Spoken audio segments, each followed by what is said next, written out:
Oke, cek. Suaraku kedengaran semuanya. Selamat malam. Malam, Malam. Malam. Oke, aku izin untuk buka webinarnya ya. Okay, good evening everyone. Selamat malam semuanya. Welcome to our webinar, How to Get Job to Field Cybersecurity, especially in Blue Team. Perkenalkan, aku Nabila Sarwadan, mahasiswa Sistem Informasi di Institut Teknologi Tangerang Selatan. Dan malam ini aku akan menjadi moderator pada webinar kita pada malam hari ini. So, before we start, aku akan membacakan beberapa tata tertib sebelum kita mulai ke webinarnya agar webinar ini bakal berjalan dengan kondusif. So, yang pertama, keep your mic on mute selama pemaparan berlangsung, tetapi jangan khawatir karena nanti kita akan ada dalam sesi Q&A. And then yang kedua, question are very welcome. So you guys can drop them in the chat box every time. Nanti kita akan bahas pada sesi Q&A dan juga nanti pada saat materi berlangsung kita juga bisa untuk langsung membahas pertanyaan yang disampaikan sama teman-teman. Yang keempat, be respectful dan profesional dalam chat maupun diskusi. Sebelum itu, nanti kita bakal ada sertifikat. Jadi untuk teman-teman e-sertifikat, jadi teman-teman semuanya jangan lupa untuk mengisi link absen untuk mendapatkan e-sertifikatnya. Nanti aku cantumin di kolom chatnya. So, alright. Nanti sekarang kita masuk ke sesi pemaparan materi, yaitu akan dibawakan oleh our speaker tonight is someone is really inspiring. Beliau adalah Kak Aditya, seorang cybersecurity trainer sekaligus mahasiswa teknologi informasi di Institut Teknologi Tangerang Selatan. So, untuk Kak Adit, udah hadir Kak Adit? Halo Kak Adit. Aman. Suara saya clear ya? Boleh, silahkan. Suara saya clear? Dapat ya suaranya? Halo Mas, Sambal. Please, Aman. udah clear kok Kak. Oke. Yes, please welcome semuanya. Ini Kak Adit, someone is really inspiring, dan kita udah 2 kali mengadakan webinar bareng. Jadi ini webinar kedua kita soal cybersecurity juga. So tonight he's going to share about the real world of Blue Team. Jadi mulai dari garda depan, pertahanan cyber, kompetensi wajib, sampai nanti kita akan masuk pada sesi yang mungkin ditunggu-tunggu oleh sebagian atau mungkin semuanya teman-teman sini, yaitu live demo bagaimana sebuah serangan bisa dianalisis dan direspon secara langsung. Benar, Kak Adit? Betul. Okay. So guys, please give a warm welcome to our speaker, Kak Adit. So, Kak Adit, the screen is yours. Let's dive into the world of cybersecurity. Oke, thank you, Kak. Nah, saya juga saya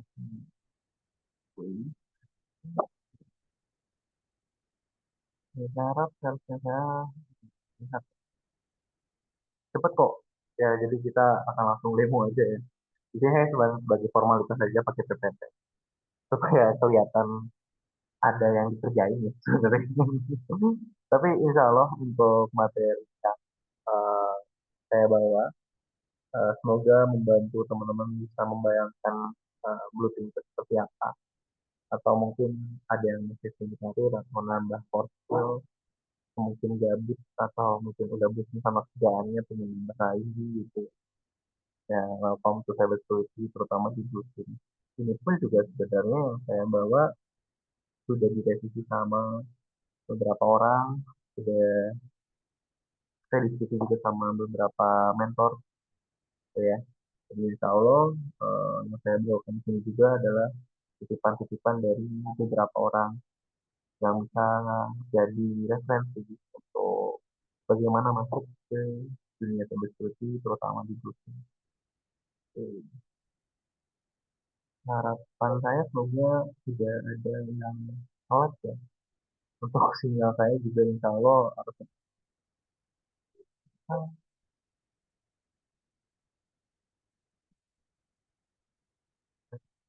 disclaimer aja, nanti saya juga share PPT atau modul, bukan modul sih, lebih ke praktikal dan diharapkan apa yang kita omongkan di sini gitu. Mas Adit, ini banyak Halo. yang komplain, suaranya kurang jelas Mas Adit. Sekarang gimana? Nah, ini mending. Oke, thank you, Pak. Yuk, Ini saya pakai headset ya. oke, Oke, clear. kalau Lanjut. clear ya, lanjut ya. Yuk. Oke, thank you. Oke, nah apapun yang berhubungan dengan cybersecurity itu tuh jatuhnya pinggir jurang, ya.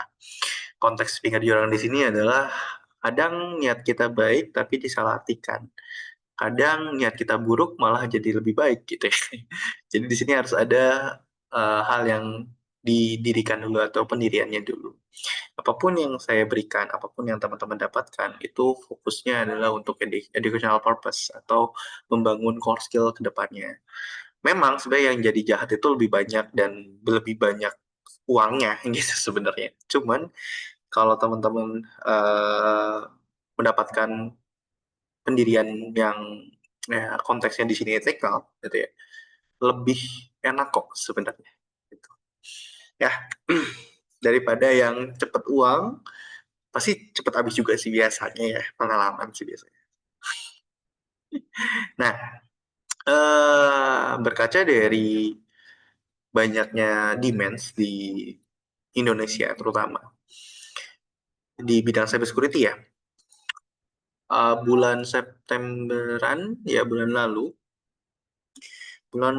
atau saya lupa ya, 1 bulannya atau 2 bulan lalu saya lupa, itu kami diundang ke BSSN untuk diskusi banyak hal tentang rancangan KKNI gitu ya. Saya sebagai peserta bisa dibilang itu, kami itu mendengarkan Pak Digit Octavia sebagai ketua perumusan ya KKNI-nya menjabarkan beberapa poin-poin penting. Banyak sekali juga orang-orang yang berbicara sebagai praktisi dan juga sebagai akademisi di acara tersebut, dan itu benar-benar membuat saya, oh, oke, ini memang perlu didiskusikan oleh banyak orang. Salah satu kepedulian saya ke Indonesia tuh ya kita coba buatkan webinar yang memang mungkin bisa membantu teman-teman untuk dapetin infonya gitu ya. Dapetin apa aja yang perlu di-prepare. Tuh, sekalian kita juga demo gitu ya. Sama di sini juga ada sertifikasi serta ada Q&A. Kita langsung aja tanpa lama-lama lagi, dan saya selalu ngebuka presentasi atau diskusi setiap slide-nya. Jadi mungkin saya juga ngebuka chat box-nya ya. Langsung mau ditanyakan apa juga saya insya Allah akan coba baca. Nah, objektifnya di sini ada 6 poin gitu ya. Dimana kita akan coba ngomongin tentang kekurangan blue team-nya, terus KKN itu apa. Kita juga akan coba melakukan demonstrasi 2 jobs, ada security analis dan juga ada incident response, dan juga nanti ada sedikit sertifikasi.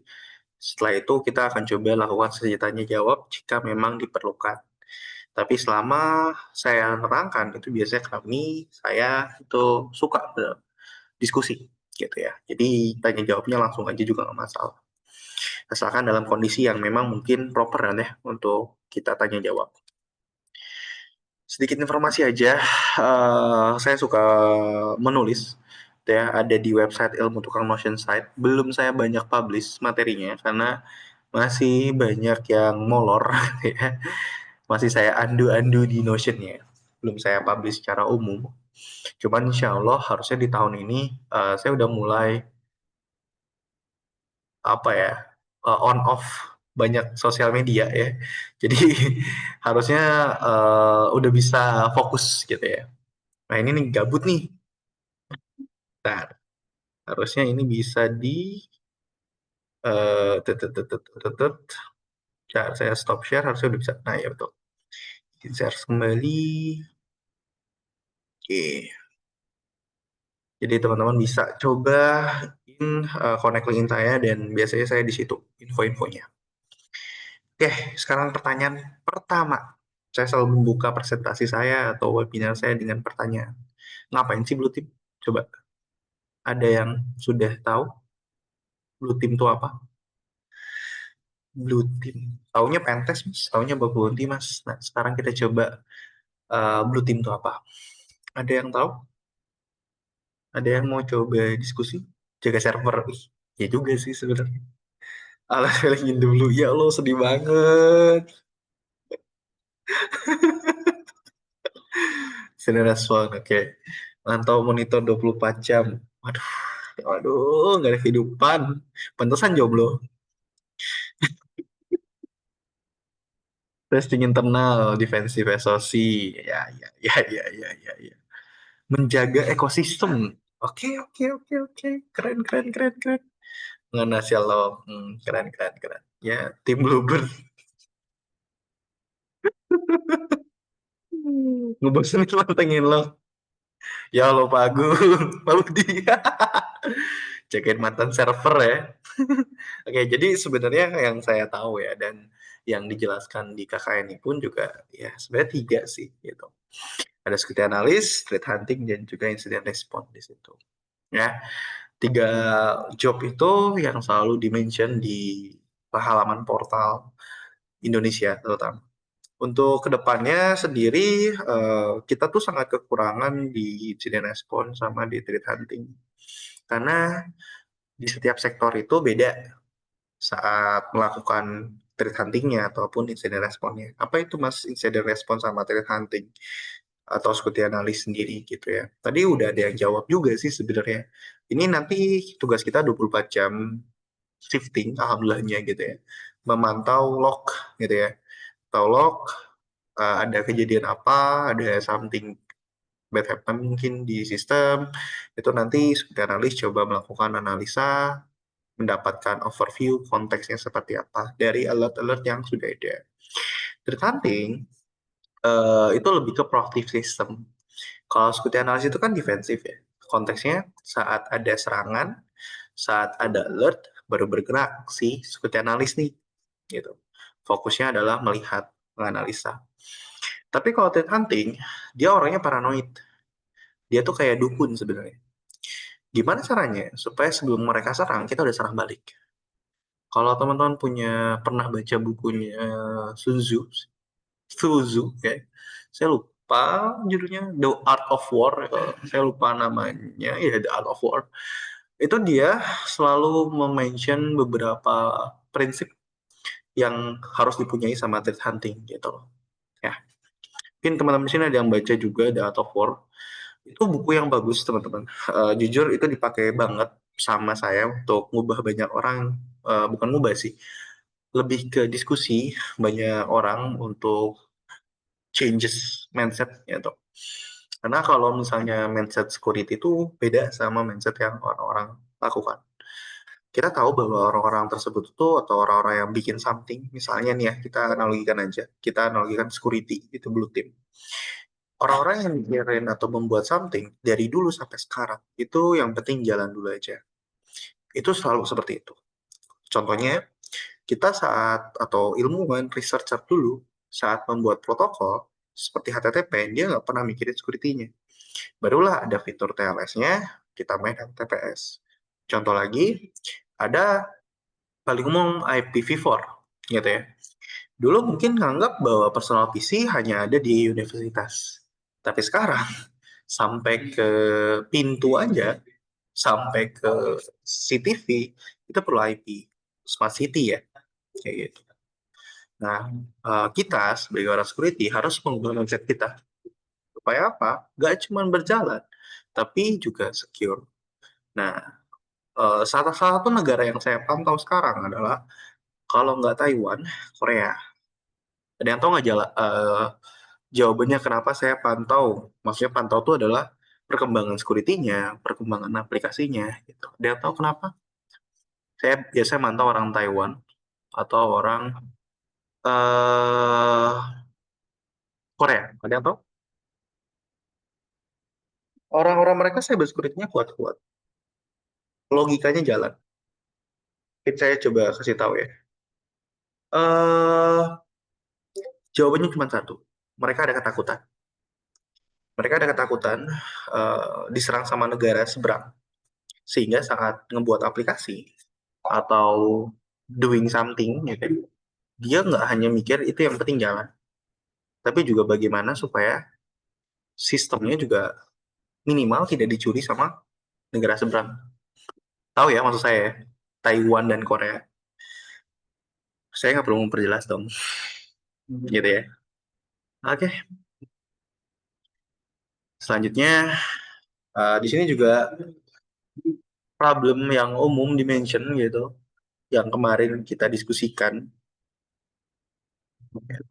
Ya. Paling banyak cara percentage itu dari mulai kompetensi. SDM kita banyak, tapi nggak sesuai dengan kompetensi yang ada. Makanya dibuatkan KKNI sebagai standar kompetensi kerja nasional, gitu ya. Dimana dia bukan hanya ngomongin standar soft skill atau hard skill, tapi juga membantu untuk bisa menjaga skill kompetensi kita tuh sesuai dengan dengan jobs di Indonesia terutama. Paling besar juga di negara kita itu adalah koordinasi. Beberapa lembaga itu sudah secure. Contoh, konteks secure di sini itu adalah sudah menerapkan standar yang cukup lah, ya. BRIN, menurut saya itu the best. Kemarin itu apa ya?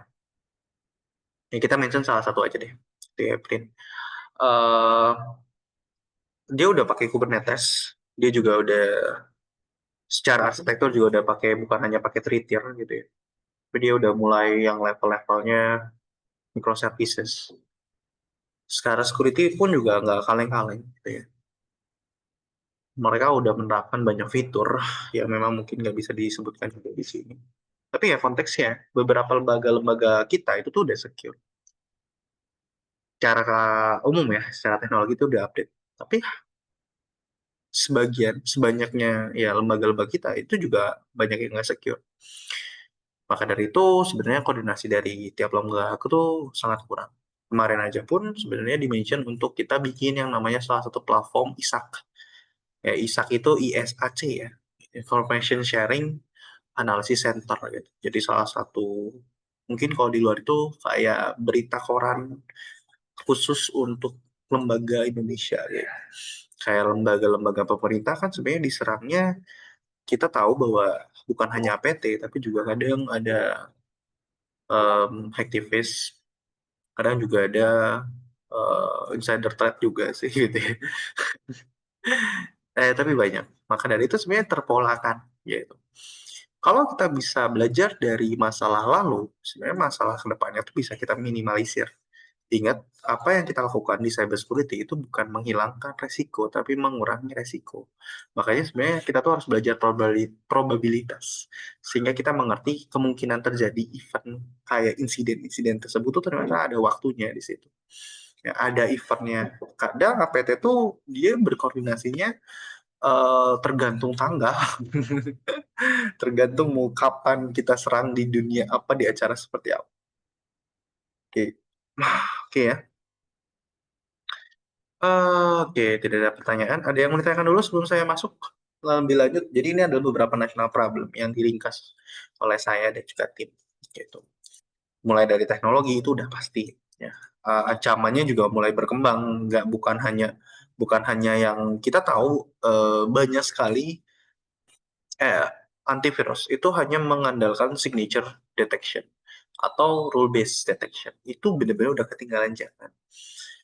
Kita tahu nggak semua perusahaan itu juga capable untuk bisa beli fitur itu. Tapi sayangnya kita nggak bisa nunggu. Solusi paling umum adalah mau nggak mau, emang paling cepat adalah kita membeli salah satu software. Minimal itu adalah endpoint security. Minimal. Karena secara umum endpoint security itu punya 3 fitur yang cocok gitu ya. Dari mulai ada prevention-nya, ya mencegah ada serangan, ada recovery-nya, ada juga detection-nya. Jadi ya harusnya kalau kita bisa beli antivirus atau endpoint security, saya nggak nyebut merek ya, itu bisa membantu minimalisir resiko yang terjadi. Gitu. Oke. Real time-nya negara kita ada serangan dari mana? Luar. Real time-nya maksudnya? Oh, oke. Real time-nya negara kita sudah serangan dari mana? Secara umum sebenarnya negara-negara kita tuh diserang sama negara Australia, terus juga ada yang East-nya juga, kayak misalnya Timur Tengah ya, Israel, Palestina. Kita juga diserang di daerah-daerah Amerika, Rusia. Itu tuh termasuk negara yang sering diserang sih. Cuman kebanyakan yang kita lakukan sebagai defender, APT kita itu kebanyakan aktivis atau ya aktivis sih. Paling banyak tuh kita tuh terlalu bisa di-driven sama etnis, agama, sama vibing. Vibing itu maksudnya adalah netizen kita tuh kuat, literally sangat kuat. Sehingga banyak banget hoax yang tergimakan sama orang-orang tersebut dan jadi bumerang sebenarnya buat kita. Dan itu yang sayangnya dimanfaatkan oleh beberapa PT untuk bikin campaign. Salah satunya adalah .apk. Itu dimanfaatkan sekali, teman-teman. Ya. Contoh serangan internal apa masih? Kalau mau bercanda mah korupsi. Ya. Banyak sekali serangan internal, tapi yang paling gede itu korupsi. Rekomendasi antivirus mau untuk Linux server, kalau bisa yang free. Oh, ada OSEC. Nah, itu.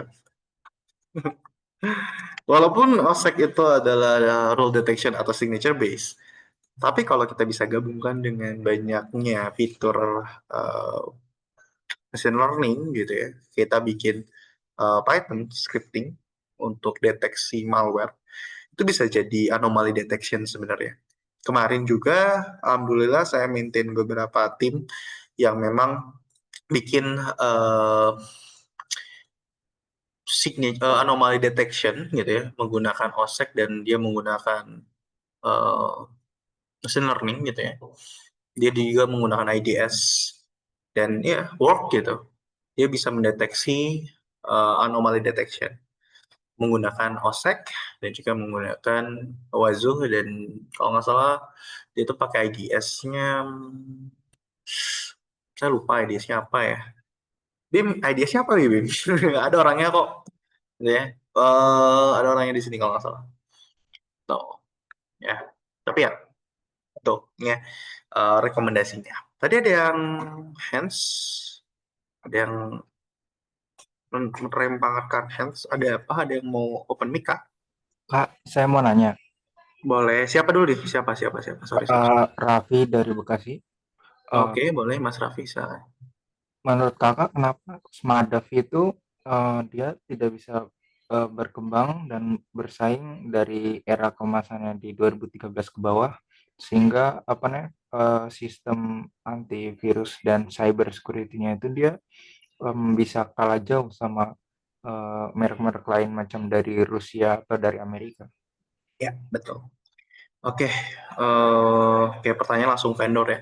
Sebenarnya saya menghindari banyak vendor yang berbayar ataupun yang ya kalau open source masih bisa lah karena nggak ada mereka. Kalau saya sebut di sini mereka jualan gratis guys. Tapi konteksnya gini, pertanyaannya bagus. Kenapa antivirus kehilangan masa kejayaannya? Jujur saya nggak ngelihat itu sih. Ya, saya juga nggak tahu antivirus berkembang seperti apa. Yang saya tahu endpoint security sekarang itu bukan hanya seperti antivirus. Mungkin kita asumsikan aja antivirus belum bisa mengadaptasi threat atau ancaman yang baru. Kalaupun bisa, kalah pamor sama banyaknya endpoint security yang sudah mengembangkan lebih dulu. Sama aja kayak bisnis. Kita udah tahu rahasianya, tapi siapa cepat dia dapat. Kemungkinan seperti itu. Karena saya lihat antivirus nggak jatuh. Banyak dan ada masih pakai antivirus kayak Smadaf untuk mempertahankan Windows servernya. Gitu. Apakah itu jelek? Enggak, menurut saya. Karena mungkin perhitungan dari cost cost benefit-nya itu udah paling oke. Jadi jangan anggap bahwa di pikiran saya, itu di pikiran teman-teman, bahwa nggak ada nih yang pakai antivirus seperti Smartdev itu. Wah, berarti jelek. Bukan berarti seperti itu. Ada beberapa sektor yang nggak bisa upgrade sama sekali. Kita udah mikir kayak, oh gampang mas, tinggal pasangin Trend Micro, jualan lagi tuh. Kita bisa pakai ini, A, B, C, D, F, G gitu ya. Tapi ya, itu tergantung cost dan tergantung keadaan sistem itu. Kalau mas pernah coba masuk ke industri seperti, misalnya nih, kemarin saya nge-assessment beberapa tempat kayak industrial site, tekstil sebenarnya. Mereka nggak bisa upgrade karena si aplikasi yang masih pakai Java-nya ataupun Cobalt ataupun wah banyak sih aplikasi dia yang udah lama gitu nggak belum diupdate, apalagi aplikasi core itu nggak bisa dipasangin antivirus baru yang tren-trennya udah signature, anomaly, behavior itu nggak bisa. Dia hanya bisa masang antivirus seperti Smartdev. Udah nggak apa-apa. Yang penting apa? Effort. Yang tadi saya bilang, risk itu nggak bisa sampai hilang, tapi harus bisa ditekan sampai sesuai dengan appetite-nya atau acceptance level-nya. Jadi saya jujur nggak tahu, tapi kalau saya mengasumsikan kemungkinan dia belum bisa mengadaptasi teknologi atau tren-tren atau trends baru, sehingga terlihat kalah pamor sama banyak-banyak endpoint security. Gitu sih. Itu ya kalau menurutku ya, Mas Raffi ya. Itu. Clear Iya, kan?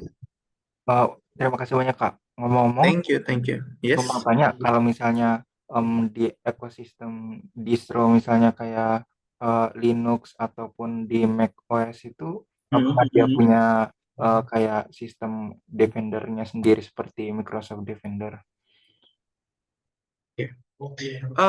Punya.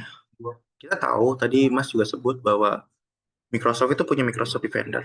Mac OS itu juga punya sebenarnya. Kita cek. Jadi saya lupa sebutannya apa. Tapi secara default dia udah melakukan encryption. Ya Mac OS kita tahu lah. Dari fitur-fiturnya dia udah fokus di security sebenarnya. Ya, saya lupa, nanti saya cek di Mac OS saya deh. Tapi ya kita tahu lah, nggak mungkin segede Mac OS atau Windows itu nggak ngikutin tren. Pasti mereka punya defendernya sendiri gitu. Apakah itu mungkin next pertanyaan yang saya dua adalah apakah mereka cukup untuk mempertahankan endpointnya? Selama kita tidak aneh-aneh, itu cukup sebenarnya. Maksudnya adalah kita nggak install aplikasi bajakan, kita nggak ngelakuin something stupid gitu ya. Contoh apa something stupid itu? Kalau menurut saya pribadi, ngeklik ads yang di website domain aneh, itu udah aneh. Itu udah suatu hal yang harus dipertanyakan sebenarnya. Itu adalah quote and quote kasarnya adalah stupidi gitu. Perlu dibenerin mindsetnya gitu. Tapi ya seperti itu aja sih ya. Jadi menurut saya pribadi ya Linux Up Armor. Nah iya, Medkit betul. Thank you. Ya, dari Gatekeeper. Ini juga salah satu fitur untuk antivirusnya. Ya. Dia kayak literally mirip seperti TPM sebenarnya, TPM yang ada di prosesor. Gitu. Madah tanya Kang Zainuddin. Oh iya Kak, saya Yes. Kenapa tuh? jadi kepikiran. Sekarang kan dengan divergensinya apa namanya sistem-sistem kayak bahkan Huawei dia bikin dari kernel sampai OS-nya itu kan sendiri di Harmony OS itu. Iya. Nah itu menurut Kakak kalau misalnya makin banyak orang yang misah-misah sendiri, bagaimana masa depannya cyber security gitu Kak, dengan banyaknya variasi yang harus dilindungi gitu. Makin pusing sih Kak sebenarnya. Tapi gini, semakin kita paham suatu konteks security, sebenarnya saat kita berpindah bidang atau melindungi yang asalnya misalnya kita cuma bisa pentest web, terus tiba-tiba disuruh ke mobile gitu ya, gitu. Itu nggak ada bedanya sebenarnya kalau udah ngerti core aplikasinya. Overview dikit atau cerita dikit. Kalau saya pas belajar basic website pen testing gitu ya, saya cuma belajar yang namanya CIA security, dan itu aja. Diajarkan fokusnya untuk fokus di CIA triad gitu. Saya nggak diajarin di gimana saat melakukan SQL injection apa di situ. Tapi saya cuma dikasih tahu bahwa kalau mau melakukan apapun di bidang security, pahami CIA-nya. Di situ bingung dong sebenarnya. Tapi semakin ke sini, semakin saya pahami apa itu CIA, sebenarnya itu paling penting dan nggak perlu belajar yang lain gitu. Jadi saat ada teknologi baru atau tadi proprietary baru, saat ada standar yang umum dan kita udah pahamin sampai deep gitu ya, saat berpindah itu nggak perlu adaptasi lama.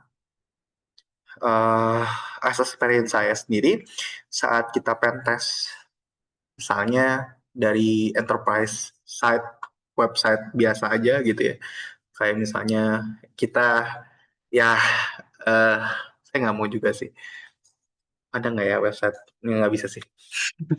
Contoh misalnya website enterprise lah, bayangin something enterprise gitu.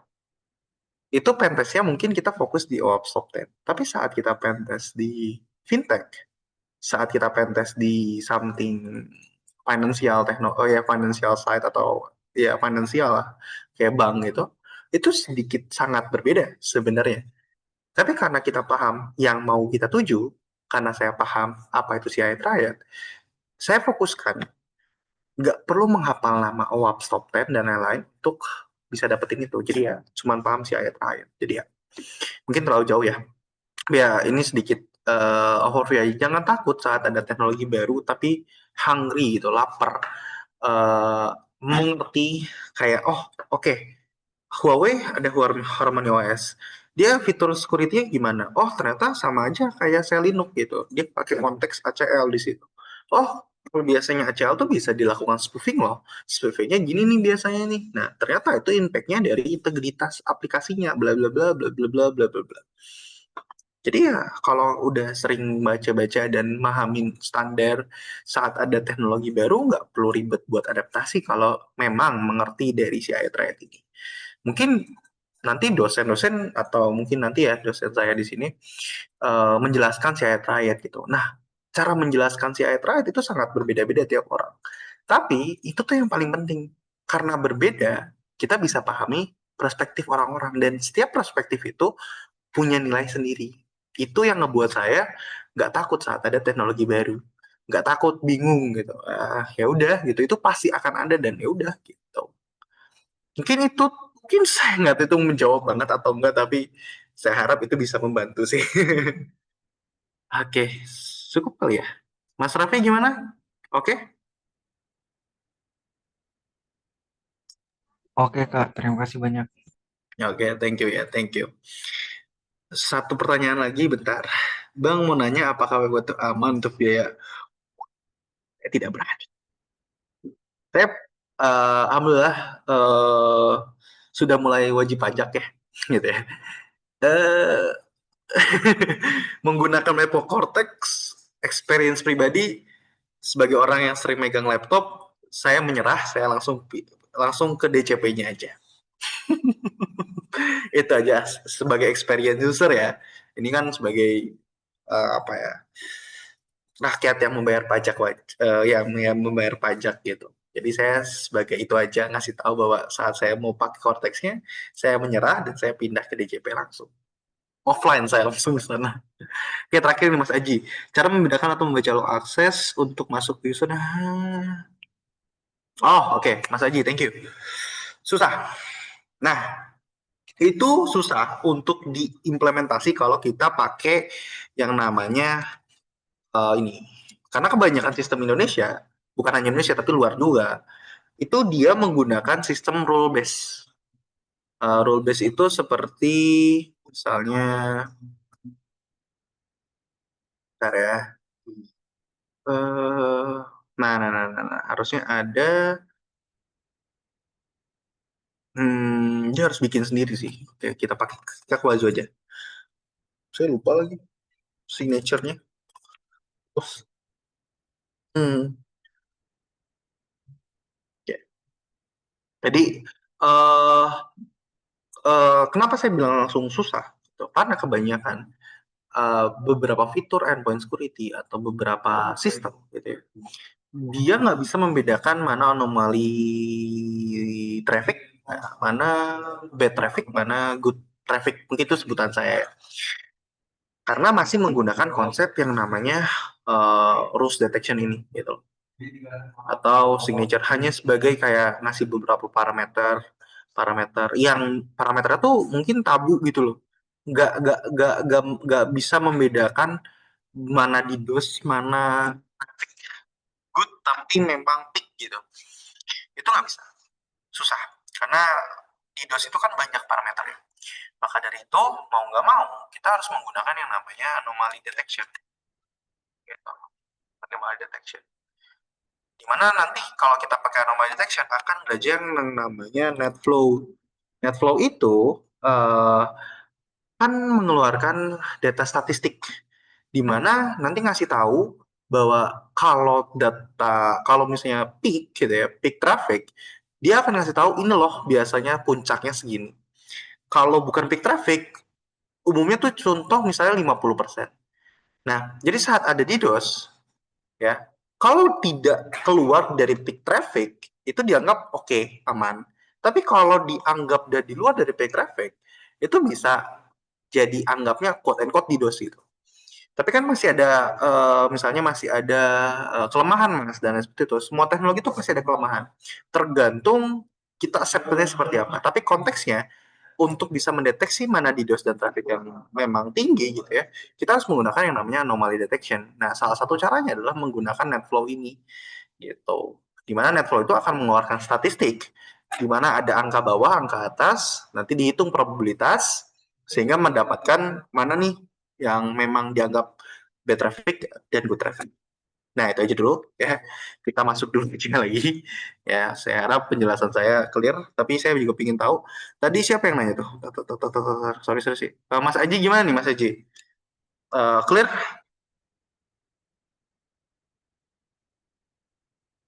Ya, thank you.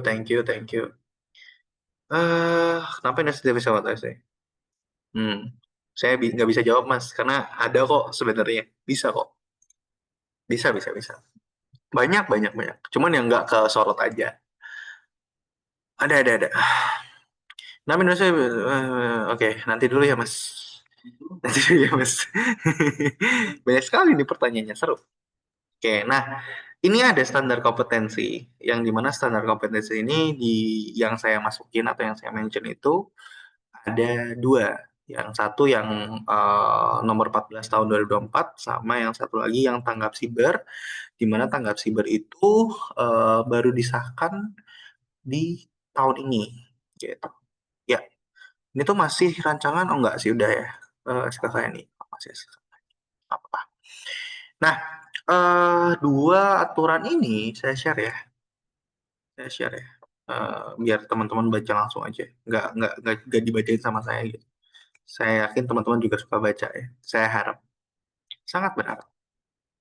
Nah, kenapa saya bawa ini gitu, bukan karena saya juga bla bla bla gitu. Mungkin lebih tepatnya saya ingin ngasih tahu bahwa sudah ada standarnya, tinggal diikuti. Kalau teman-teman masih bingung, ya berarti butuh belajar kelompok gitu. Kalau bingung belajar kelompoknya di mana, ya ITTS lah.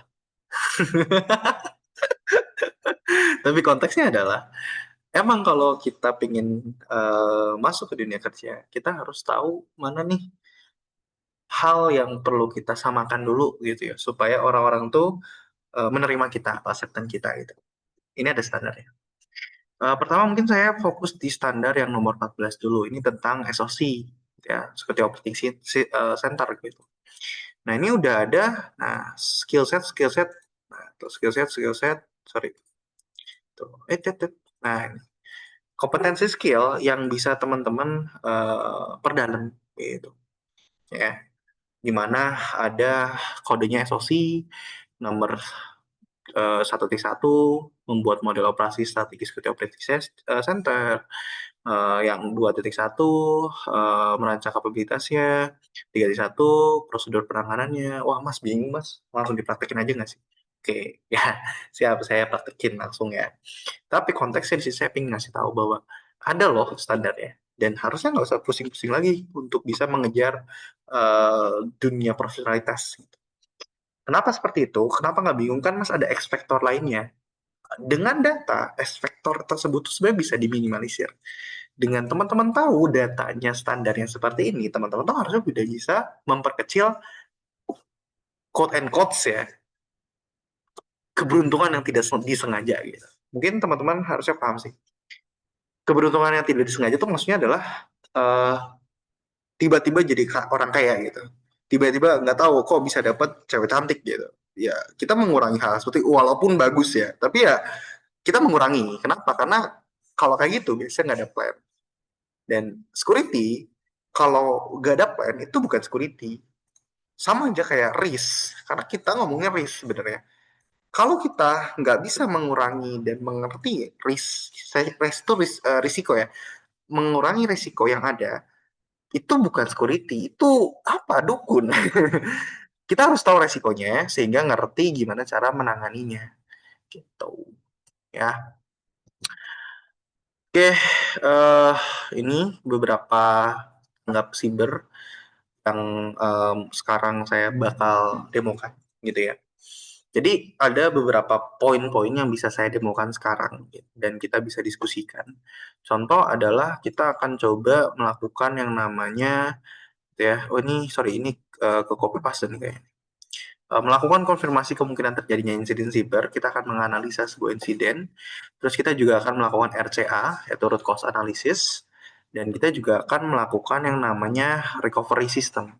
Nah, 3 poin ini tuh kita akan coba lakukan, gitu ya, sebenarnya 5, gitu ya. Jadi ada banyak, sebenarnya hampir semua poin-poinnya bisa saya praktikkan sekarang, gitu ya. Dengan apa? Ya, untungnya, di sini saya nggak jualan ya. Tapi oke, cukup dulu. Ada yang mau ditanyakan?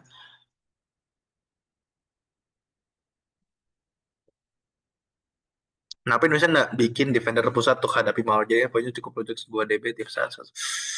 Itu keren sih. Itu yang namanya ISAC. ISAC. ISAC itu bukan ini, sorry. ISAC, Information Sharing Analysis Center. ISAC. Kenapa kok bisa searching ke situ ya? Tapi nah ini ISAC.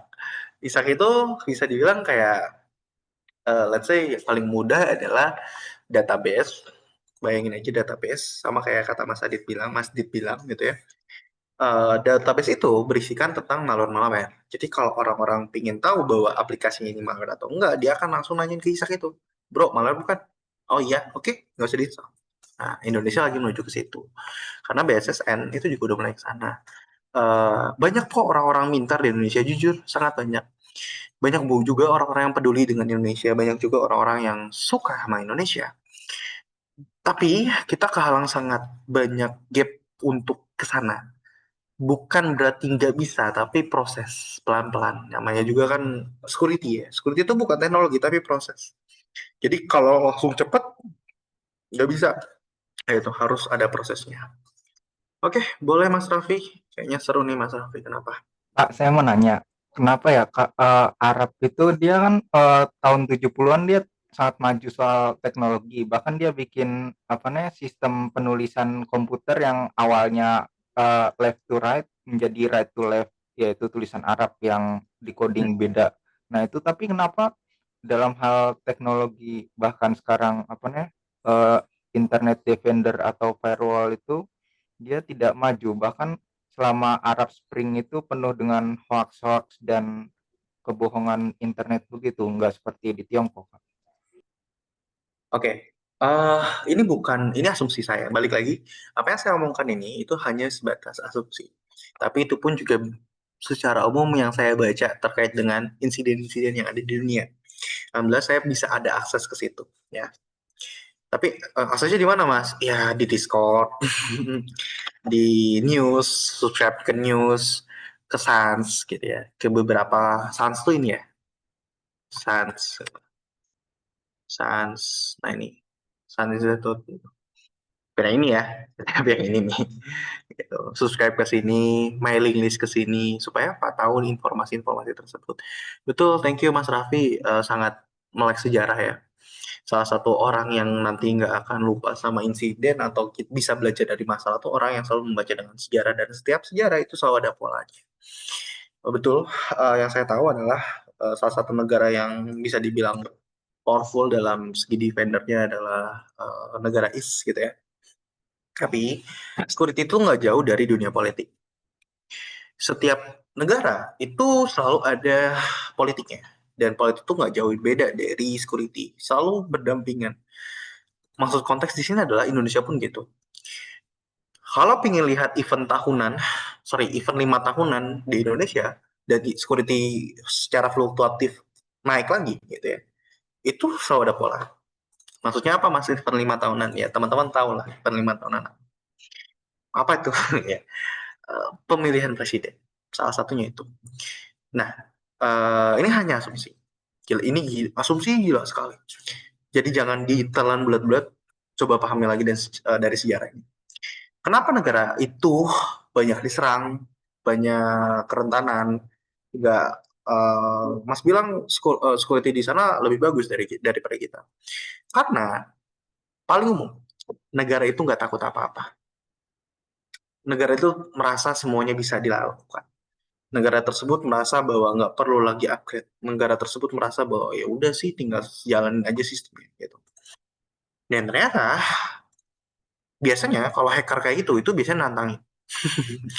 Semakin dia melihat sistem itu aman, dia nggak akan diam.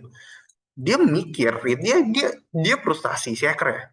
Frustasi, dia akan coba lagi mencari cara lagi gitu. Dan ternyata ya berhasil gitu. Karena kita nggak mau belajar, karena kita nggak mau upgrade gitu, negara tersebut hancur. Mungkin, ya asumsi saya gitu ya. Bukan hancur lah, tapi terkena serangan. Si hacker puas, wah udah kena serang nih, egonya turun. Gitu. Kalau kita mau ngomongin dunia security, itu tuh kadang psikologi lebih cocok sebenarnya. Karena serangan paling umum dilakukan di negara manapun, itu phishing. Konteksnya, kalau kita semakin percaya diri sama sistem kita aman, makin bobrok biasanya. Gitu. Itu sih mungkin Mas Raffi dari asumsi dan hipotesis saya ya. Ada yang mau ditanyakan dilanjutkan Mas Raffi maybe? Atau cukup dulu? Kalau misalnya di Tiongkok itu kan dia sistemnya intranet nasional, Kak. Itu berarti dia cyber security-nya ngandelin domestic market. Menurut Kakak itu apa berdasar pengalaman Kakak atau gimana gitu? Apakah Kakak tahu gimana ekosistemnya di Tiongkok gitu bekerja? Jujur saya belum pernah ke Tiongkok. Saya cuma pernah ke negara seberangnya gitu ya. Nggak langsung ke mainland Cina-nya. Saya juga nggak terlalu mengerti teknologi yang di sana seperti apa. Jadi kalau Mas tanya ke saya mungkin kurang tepat ya sebenarnya. Tapi kalau jawaban saya mungkin gini. Semakin teknologi tersebut tidak dikenal sama banyak orang, semakin susah dokumentasinya, semakin susah hacker mengerti aplikasinya. Karena hacker tuh pintar. Konteksnya adalah dia tuh orang terpintar dari 10 orang. Contoh misalnya dalam satu kelas tuh 10 orang gitu. Ada satu orang nih, dia tuh terpintar, tapi nggak mau kelihatan pintar. Apa ya? Kalau di anime mah MC lah gitu. Tapi konteks di sini adalah dia tuh pintar, sangat pintar. Tapi karena dia pintar, ya, dia selalu membaca sistem yang mau dia pentes gitu. Contoh pentes Huawei, dia baca dokumentasinya, literally dibaca ya. Dia mengerti, dia lihat sejarah, secara pola itu seperti apa. Setelah itu, baru dia melakukan pen testing. Nah, berhubungan dengan teknologi yang Tiongkok atau yang negara-negara yang memiliki proprietary device sendiri, semakin nggak ada banyak informasi terkait dengan itu, makin susah untuk dilakukan pen testing. Kalau misalnya teman-teman lebih kepo lagi, bisa Google, Facebook, dan lain-lain di data centernya, mereka memiliki standar komunikasinya sendiri yang berjalan di atas TCP/IP. Itu di mana bacanya? Silakan baca berita atau silakan baca informasi-informasi tersebut di news-news yang memang mengarah ke teknologi. Banyak sekali hal yang menarik sebenarnya kalau teman-teman baca di situ. Tapi fun fact, semakin nggak dikenal sistemnya, makin susah di-hacking-nya. Tapi Mas, kalau kena hacking, berarti orang tersebut kenal dong dengan sistem tersebut. Yes. Berarti possibility-nya apa, Mas? Insider threat. Yes. Gitu. Jadi yang paling berbahaya tuh insider threat atau external threat sebenarnya, insider threat. Tapi kok Indonesia banyak diserangnya sama external threat? Sayangnya negara kita tuh sangat banyak threat yang quote and quotes dicoba-coba sama hacker. Kita tuh kayak negara playground sebenarnya buat mereka. Mungkin. Saya juga bukan seorang hacker ya. Saya di sini cuma sebagai apa? Security. Itu sih. Itu aja mungkin secara hipotesis dari pribadi saya dan ya ini tidak mewakili siapa-siapa saja. Saya cuma ngomongin saya penikmat baca berita. Clear, Mas Raffi ya? Ya, terima kasih banyak, Kak. Oke, thank you. Berarti nanti via Modsec bisa ngaruh juga Isak gitu ya? Bisa, mungkin harus ada integrasinya sih. Bisa. Security blockchain gimana, Kak? Gimana tuh? Gimana tuh? Semakin teknologi baru, semakin keren security-nya sebenarnya. Tapi apakah makin susah buat dipetes? Shifting sih. Malah kebanyakan teknologi baru, itu kerentanan yang dulu di website muncul lagi. Contoh, kita cek aja nih di OWASP AI Pentest top 10 lah. Again AI. Dulu tuh di tahun 2018 ya, top pertama tuh adalah injection gitu. Top 1, top 2, top 3 gitu. Dan fun fact, OWASP yang LLM for 2025 from injection. Fun fact-nya seperti itu. Jadi ya, dari awal tuh saya udah bilang, developer bikin something, itu yang penting jalan. Dan ternyata muncul kerentanan lama yang terjadi ya salah satunya adalah prompt injection. Padahal di website injection attack kayak SQL, SSS, something harusnya menghilang karena udah ada penggunaan Laravel sebagai framework yang secure, quote and quotes lainnya juga gitu. Cuman ternyata muncul lagi dan itu membuktikan bahwa manusia nggak pernah belajar dari kesalahannya dan ternyata teknologi seperti blockchain juga sama ada kerentanannya. Cuman shifting perbedaannya adalah yang diinjek itu bukan sistem blockchain-nya. Ya sebenarnya ada juga sih kalau teman-teman pengen lebih dalam lagi ada yang namanya di apps ya decentralization application. Sorry, di apps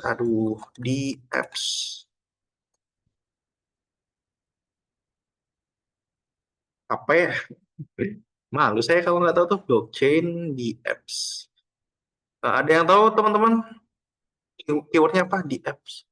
Apps ya, ada apps ya betul, ada apps kan ya. Ada apps itu tuh kontrak based on solidity language. Nah, beberapa kerentanannya itu tuh dari injection, kayak misalnya decentralisasi attack gitu, yang memang nanti bisa ngancurin smart contract-nya, nanti ngebuat integrity dari aplikasinya turun. Tapi ini adalah blockchain pen testing gitu. Mereka pasti punya kerentanan yang sama. Injection tuh udah paling umum. Dan ya salah satu bentuk implementasi di blockchain itu ada di apps. Kayak kita udah melenceng sama sekali ya sama tema kita. Kayaknya nggak akan maju dulu deh saya untuk pertanyaan-pertanyaan kayak gitu. Izin bertanya, Bang, bisa tidak ya blockchain dan deep learning digabungkan dengan ide Mas Dorin, otak saya nggak sampai kayak Pak Ono, Pak. saya mungkin bisa. Saya semakin kenal dengan internet kayak nggak ada hal yang nggak mungkin gitu. Mungkin bisa.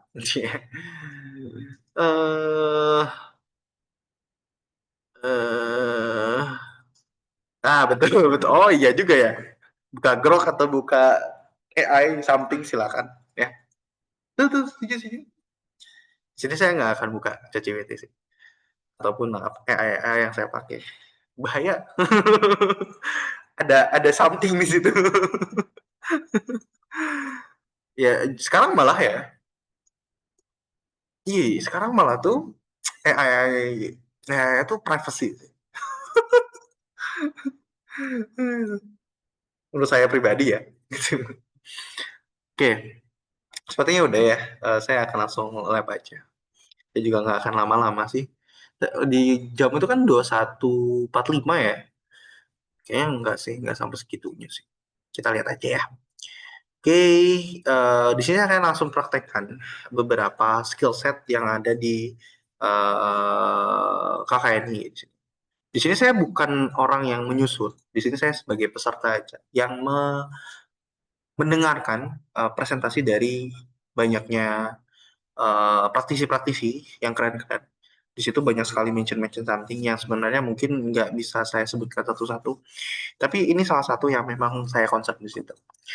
Kita akan mempraktekkan bagaimana L1, L2 bekerja.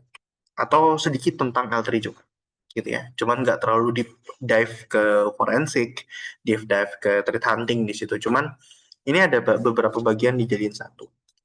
Nah, sebenarnya labnya bisa dipraktikkan bareng-bareng sih, gitu ya.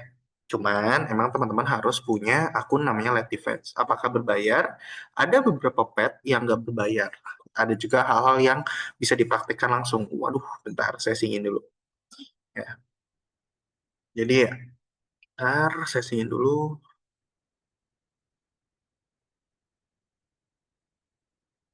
Ya. Silakan daftar. Saya singin gitu ya, singin gitu. Nah, harusnya ada yang gratis dan ya ini, nah ini gratis. Nah ini saya pakai akun yang lainnya yang belum bayar gitu ya, atau yang nggak bayar sama sekali. Bentar saya screen. Jadi sebenarnya bebas gitu. Nah ini nggak bayar sama sekali teman-teman. Beda ya tadi ya. Kalau streak yang tadi kan 123 hari tuh. Saya udah main 123 hari. Di sini kan 0 dan ini belum saya VIP juga. Nah, silakan ke menu practice. Di practice itu banyak sekali event-event yang bisa teman-teman cobain untuk mempraktekkan bagaimana itu SOC. Mungkin di sini sebagai orang yang mau career shifting atau mau coba peruntungan di dunia security gitu ya, silakan main dulu di sini. Teman-teman akan coba pahami kayak security-nya seperti apa atau SOC itu bekerja seperti apa. Oke. Seruput Nescafe. Enggak ya Mas Rapi, ini air putih. Eh tinggal saya rasakan pasti manfaat. Ya betul Mas Isa, setuju. Kebanyakan serangan blockchain itu kebanyakan serangan dari sisi klien sih, bukan sistemnya. Karena sistemnya udah susah sekali diserang sebenarnya. Pergabungan antara kriptografi dengan konsep immutability-nya itu susah sekali ditembus, apalagi dengan konsep desentralisasinya juga sama. Beberapa kerentanan itu diakibatkan terjadi karena ada inputan. Nah, bayangin aja, inputan di dunia blockchain itu bukan inputan parameter yang bisa kita baca secara umum. Inputannya apa? Inputannya tuh BSC4, kriptografi something, yang dimana itu udah beda lagi gitu loh. Masukin acak keyword aja nggak mungkin benar gitu. Jadi susah gitu ya inputannya. Itu yang ngebuat dunia blockchain itu beberapa kerentanannya bukan dari inputan, tapi dari sisi klien yang dimana itu kelalaian gitu. Apa tuh Pak? Extract AI. Oh, boleh tuh. Coba tuh ini apa nih? Saya buka dulu. Izin ya Pak. Extract AI, MCP agent. Oh, model konteks protokol ya. Nah, ini yang dibutuhin nih. Gitu. Yang dibutuhin, ini juga enggak deh. Ini oke juga sih. Tapi banyak 5 poin ini keren sih untuk dicoba.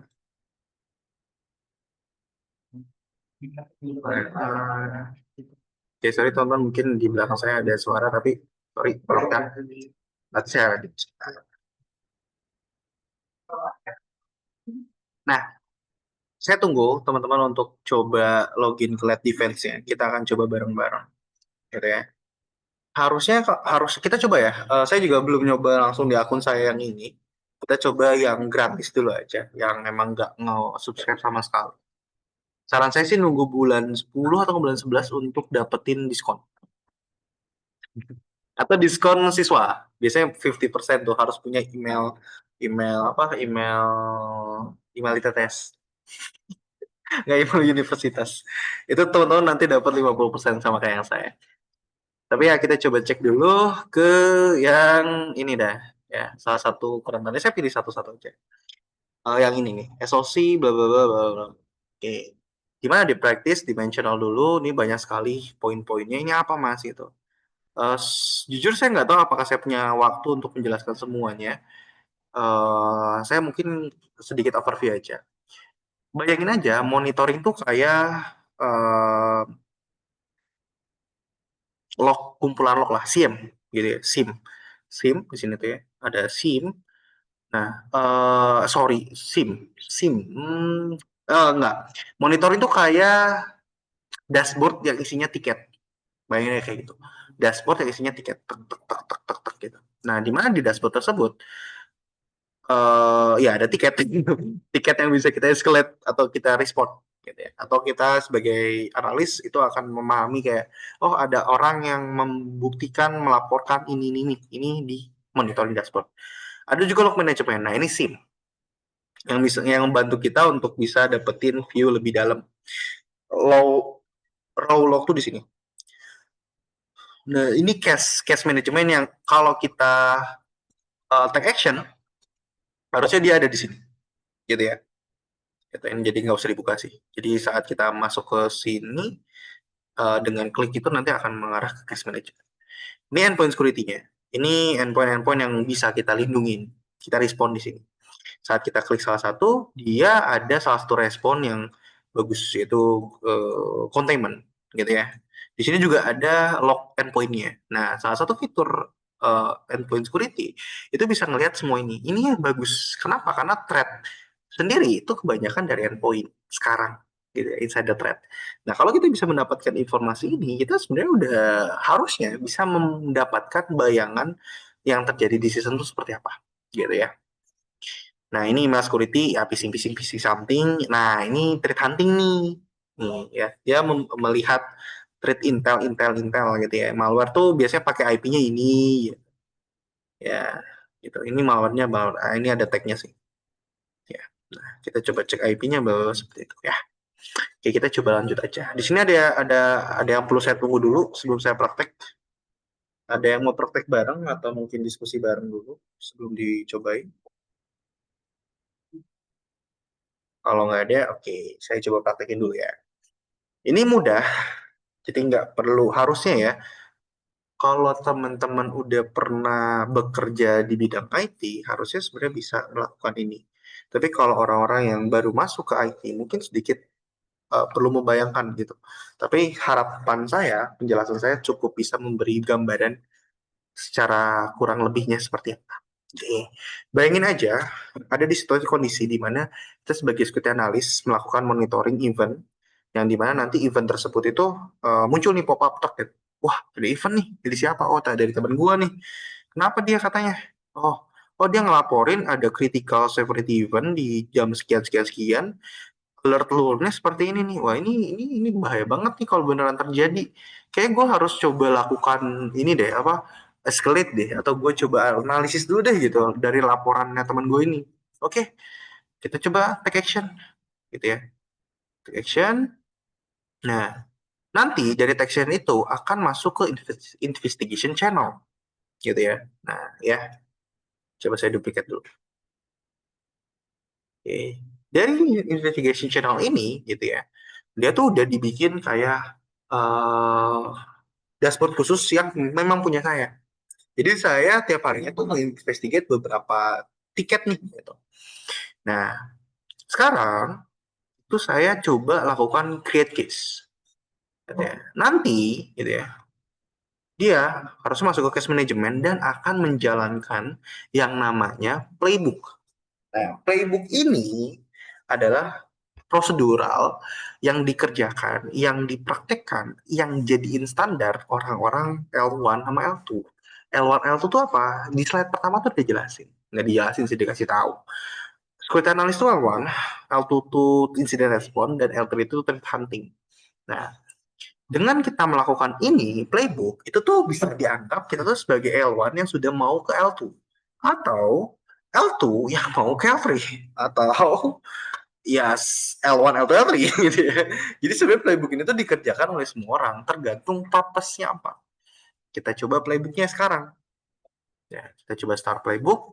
Nah, di sini tuh dia ngasih tahu hal yang harus dilakukan pertama kali.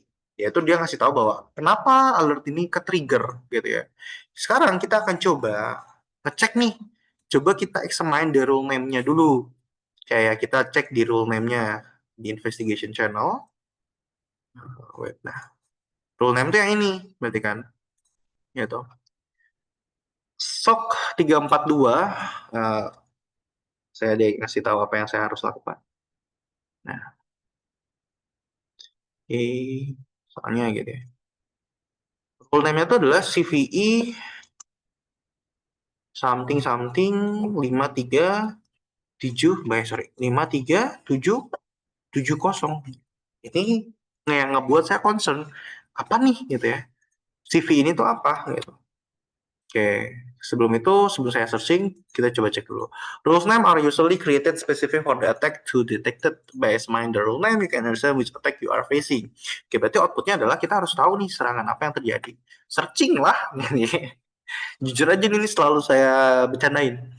Kalau misalnya ada sertifikat searching engine gitu ya, tak ambil ya itu. Karena saya ingin tahu bagaimana searchingnya efektif sebenarnya. Tapi konteks di sini kita pengen tahu CVE itu udah apa? CVE 2025-553-53770. Nah, kalau orang-orang yang masih mau shifting karir, apa mas CVE? Saya nggak tahu CVE itu apa.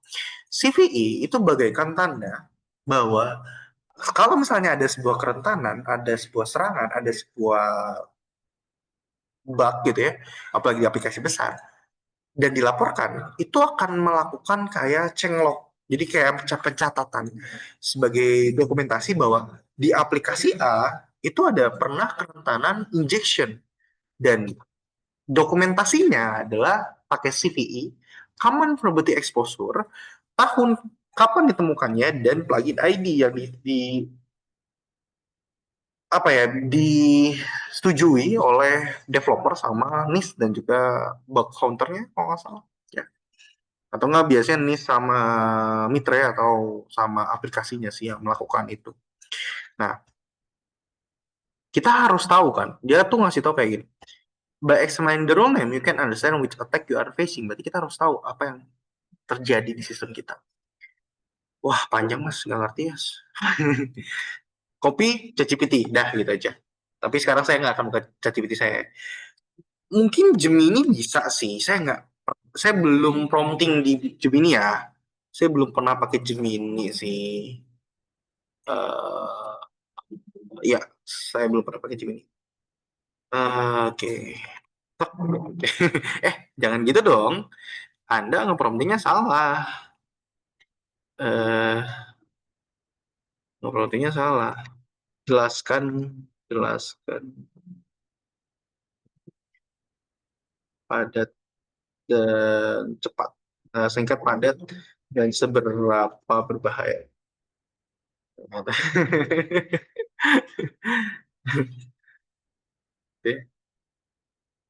Ya, Grok juga keren sih. Setuju sih. Bla bla bla bla. Tingkat bahaya ini RCE. Oke, dia RCE teman-teman. Melakukan eksekusi, dapat melakukan serangan terhadap SharePoint server katanya. SharePoint itu kan kalau kita tahu kayak ini ya, dokumentasi, web dokumentasi gitu. Nah, ini ya. Loginnya ke situ. Oke,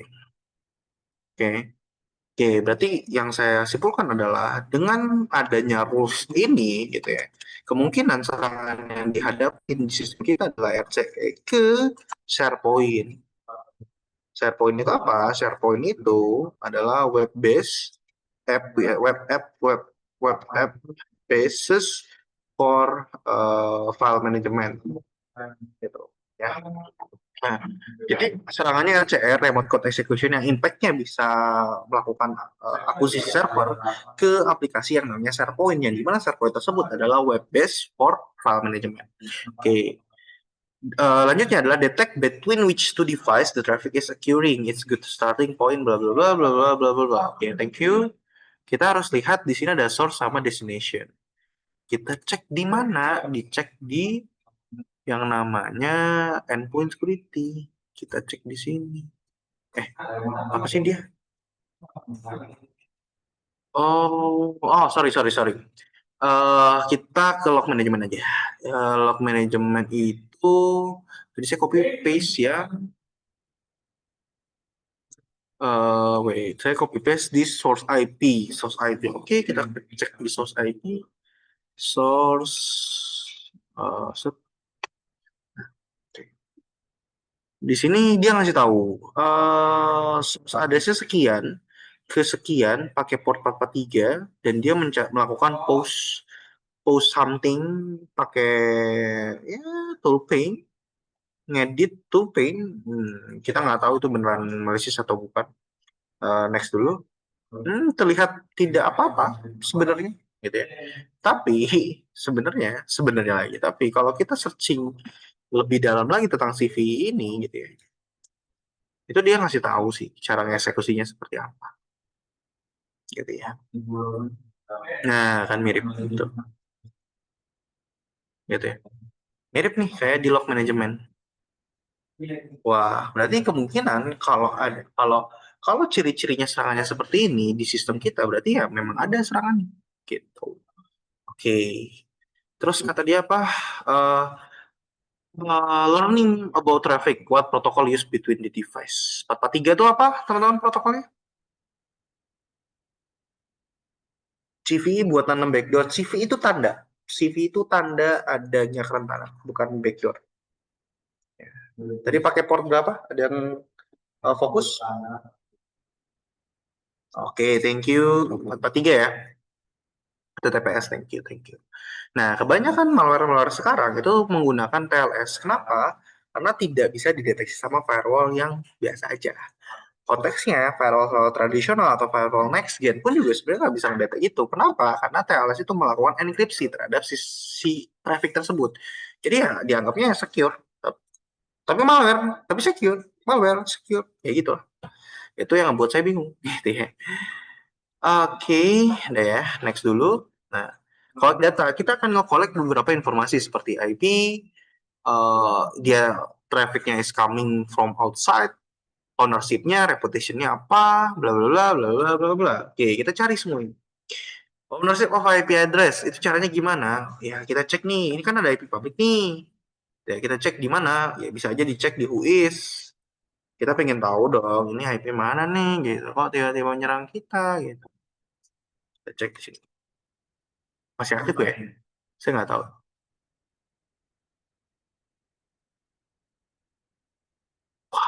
Ini. Oke, ini katanya. Menarik. Kita coba note dulu. Source IP-nya dari internet atau public berarti. Nah, IP-nya adalah ini. Mana ini tuh punyain sama ini gitu. Jadi ini tuh ini nih. Ini ya. Gitu. Nah, kita harus tahu dong ini tuh apa. Searching. IC, VPS.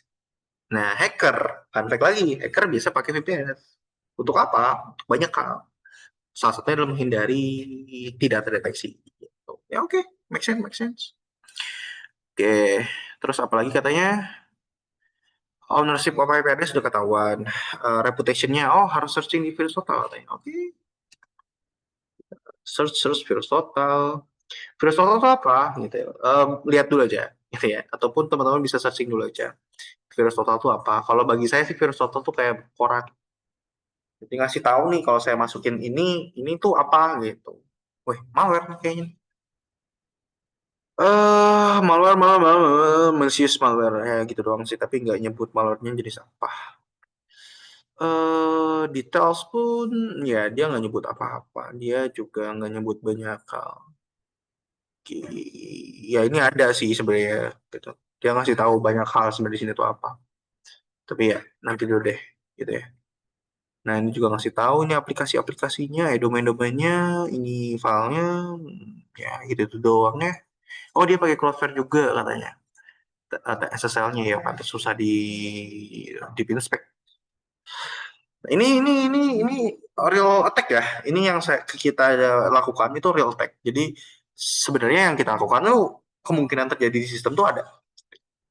Nah, bla bla bla bla bla bla bla. Ini apa masih informasinya ya? Ini malware gitu aja. Di sini ada IOC sebenarnya yang bisa kita manfaatin untuk jadiin Yara detection atau rules signature detection sebenarnya di sistem endpoint kita. Cuman ya nggak akan lanjut ke dalam lah. Ya cukup gitu ya. Takutnya terlalu panjang penjelasan saya. Oke. Reputation IP address-nya jelek, sangat jelek banget. Oke. If the traffic is coming from company network, no. Hostname or device, hostname-nya apa yang diserang sama dia? Kita coba cari. Kita ke endpoint, ke sini. Nah, sales point 1. Ya, berarti kan yes, berarti yes benar gitu. Windows Server, hostname Servoin. Servo itu apa? Ya, teman-teman tahu tadi apa. Who owns this device dan last user loginnya apa? Kita cek domainnya permission let defense, akhir akses siapa? Kelas loginnya sekian 23 2025 jam 1. 23 2025 jam 1. Coba 23, tapi activity eventnya atau prosesnya jalannya sekian.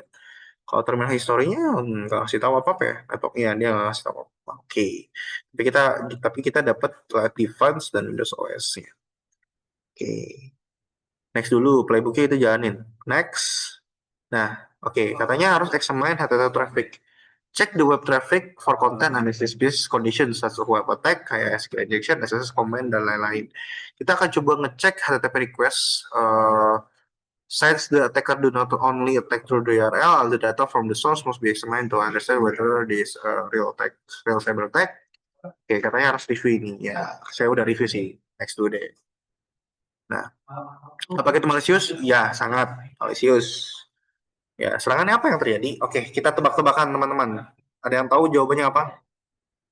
Dengan data yang kita tadi kumpulkan, serangannya adalah which is the following attack vector is the malicious traffic you have been detected as a result of your investigation. Oke, common injection. Ada lagi injection ke SQL. SQL ya? Nggak main SQL sih harusnya. SSS. Mana ada? Minta link yang dipelajarin. Belum saya kirim. Udah sih. Tapi link KKNI. Others. Udah nyoba kayaknya. Betul. Jujur aja pertama kali saya mikir common injection. Karena RCE gitu ya. Tapi jawabannya ada. Other tuh why, kenapa other? Karena secara spesifik di lab event itu menjelaskan perbedaan dari comment dan RCE gitu. Saya juga nggak ngerti kenapa yang membedakan, padahal sama aja. Code injection, comment injection, RCE, mereka tuh berdua hal yang sama menurut pribadi saya. Tapi jawabannya ada. Gitu ya. Ya, kita coba other dulu aja. Check if the planet test katanya. Apakah ini beneran terjadi gitu, real time atau pentester yang coba melakukan ini? Secara singkat, kita harus ngecek email security, tapi ya konteksnya tidak, jadi not planted. Gitu ya. Nah, source-nya apa? Kita kalau lihat dari monitor, itu from public to private. Berarti from internet to company network. Ya. Nah, cek whether attack successful. Ya, kita cek lah di endpoint. Kita cek di endpoint, cek di proses, ada nggak eksekusinya atau komen-komennya. Biasanya kan harusnya after event ini, berarti di tanggal 22 2025 jam 1. Oke, kita cek. Ini ada sih trafficnya. Tapi kita harus cek di endpoint-nya langsung.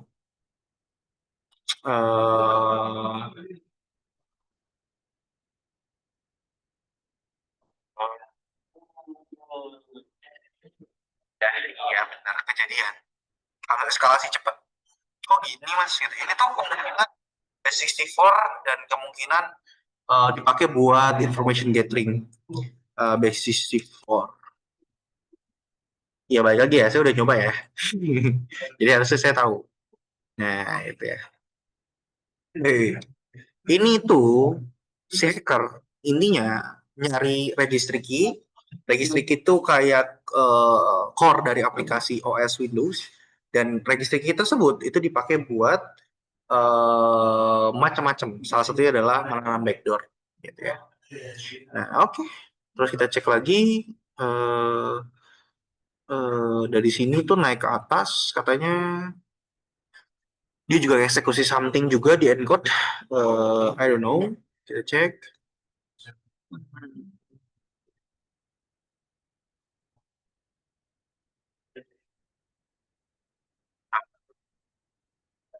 Sama ya. Oke. Oh ya, oke kita cek lagi sebelum kita lanjut. Dia katanya nge-load DLL, oke. Dan make link library ya maksudnya ya. Dia juga ngejalanin something shell, oke. Nah inilah L1 guys. Ya teman-teman tahu lah kenapa jomblo biasa L1. Nggak semua sih, nggak semua. Tapi ada tuh tadi tuh. Ya itulah ya, kaman DLL sendiri. Kalau udah sering lihat log, cepet kok analisisnya. Ya ini lah. Ini nih aneh lagi. Ya embedding something hidden dan log. Ya dia dipakai di 64 juga. Ini sama berarti, sama. Dia sama. Ya tapi di sini menunjukkan bahwa ada something yang dilakukan gitu loh. Nah ini pilot CS jadi pilot XC coba aneh. Nah, no comment directly but test oh dia ngeksekusi ya, dia ngeksekusi itu dia melakukan eksekusi. Oke. Ya berarti berhasil gitu. Nah fun fact juga, ini saya juga diskusin sama Pak Zia Sobri, ini salah satu mentor saya juga. Fun fact gitu, gak banyak orang suka analisa. Jadi mungkin saat saya ngejelasin log-log tadi, gak semua orang kayak pasti mas kayak dukun aja kumat kamit gitu. Tapi iya itu yang saya lakukan biasanya. Untuk apa? Untuk menjaga otak saya supaya aktif gitu. Kalau nggak saya kumat kamit tuh kayak bingung gitu. Ini saya log apa gitu. Tapi ya konteksnya nggak semua orang suka. Dan itulah kesempatan teman-teman untuk masuk ke dunia security lebih dalam. Oke. Next dulu. Apa itu sukses ya? Containment. Oke, kita lakukan containment di endpoint-nya katanya. Containment. Yes. Apakah harus enggak di contain? Oke. Next. Oke, ada source. Sorry. IP, komennya source. Saya jujur lagi males ya. Nggak males bikin banyak komen-komen. Source-nya. Next. Apakah perlu escalate? Ya, sangat perlu. Oke, not.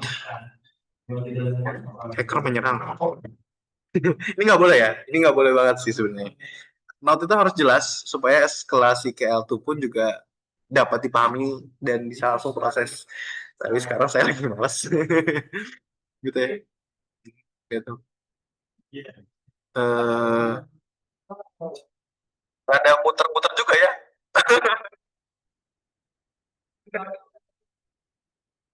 Ya sih jujur aja di sini ada beberapa orang yang saya kenal saya yang juga tahu saya gitu. Saya sangat suka sama orang-orang yang kesusahan karena berarti mereka belajar. Nah, biasanya karena kesusahan itu saya senang. Kayak ke psikopat sih, tapi ya itu yang saya rasa. Ya, betul. Komat kamit tuh, betul. Biasa kalau nggak komat kamit, ngemil tuh. Ya, tapi nggak bagus buat berat badan ya, soalnya. Bisa dikit iya ya. Kadang ini nih punggung gitu ya. Ya curhat dikit lah. Next dulu deh. Di Facebook. Udah selesai. Udah. Nah, terus diapain gitu ya? Karena di action kita close alert, true positif, close alert, and harusnya udah ada informasinya. Ada one day trade, mantap. Langsung dijualan? Enggak dong, enggak dulu ya. Tar dulu ya, tar dulu ya. Tar dulu ya. Itu dipahamin dulu. Tuh, benar semua ya. Tuh, tadi kalau kita milih common injection mungkin salah. Nah, jawabannya emang ada. Jujur aja di situ otak saya masih ya, saya menerimanya. Wih, banyak sekali pertanyaannya. Oh ya, mantap, mantap.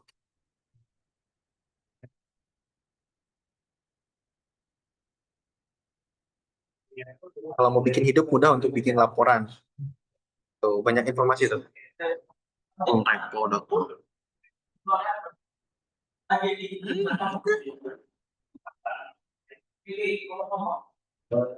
Siap, siap, siap, siap, siap. Siap, siap, siap, siap, siap, siap.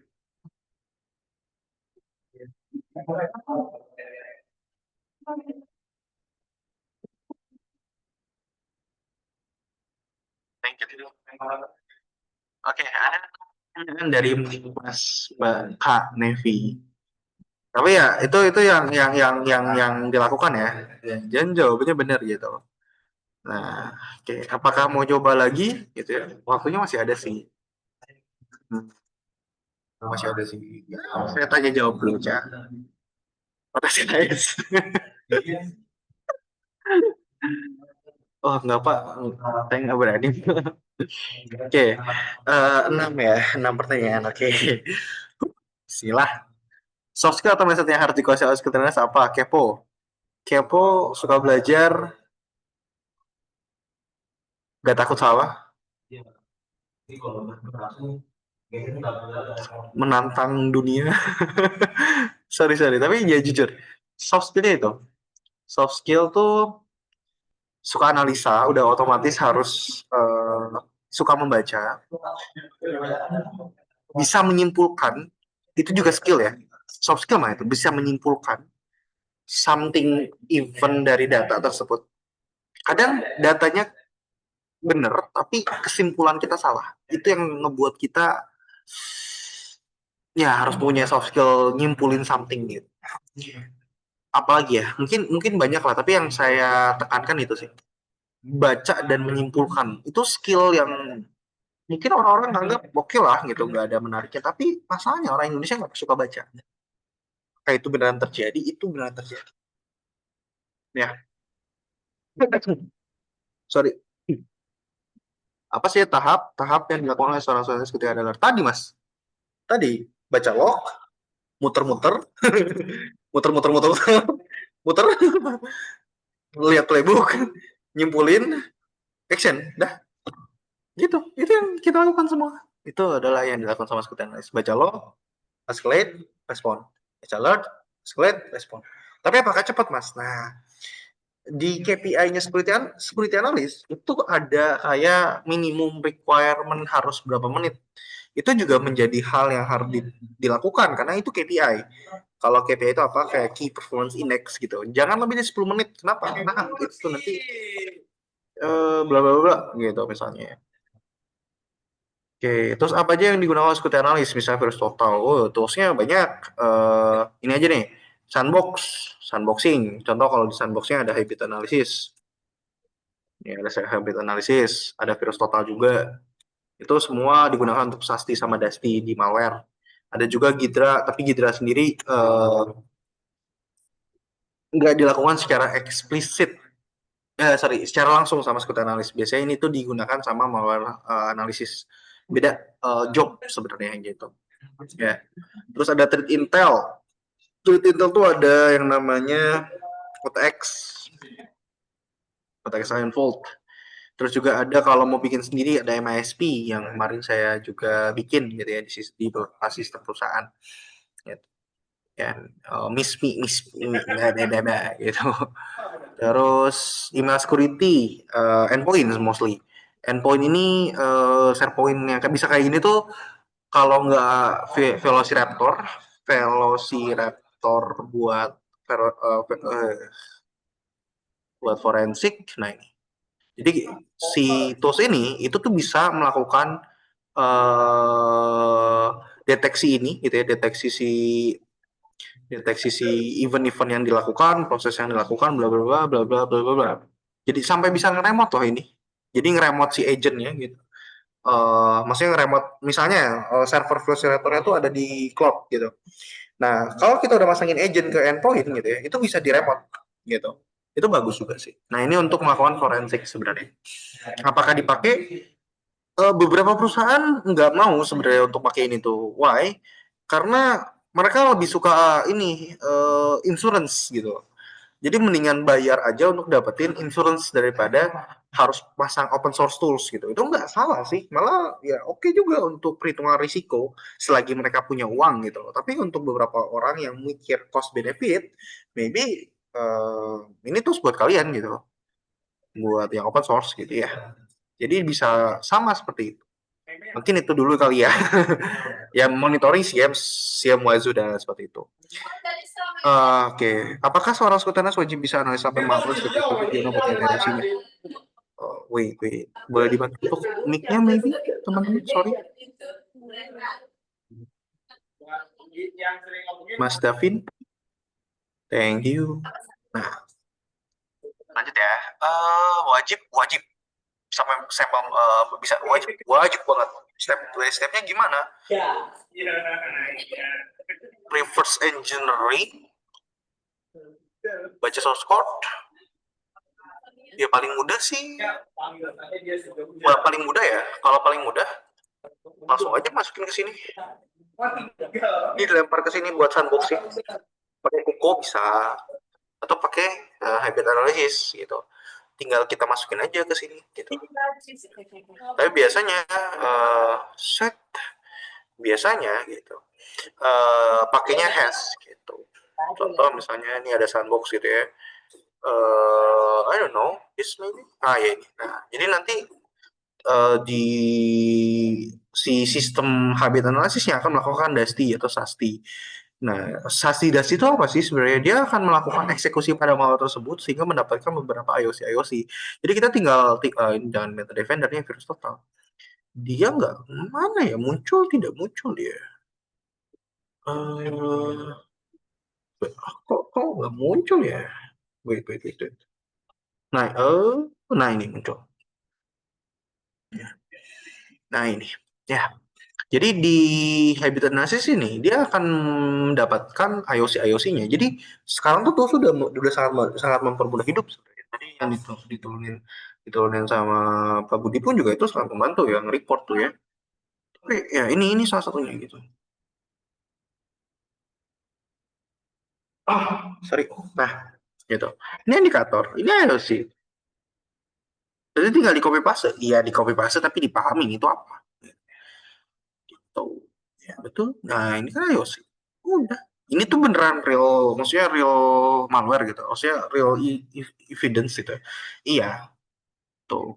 Tapi meskipun nggak semua perusahaan tuh mau aplikasinya, apalagi aplikasi private dia gitu dimasukin ke sini, Mas. Makanya dibikin private server sendiri. Cuko namanya, Cuko.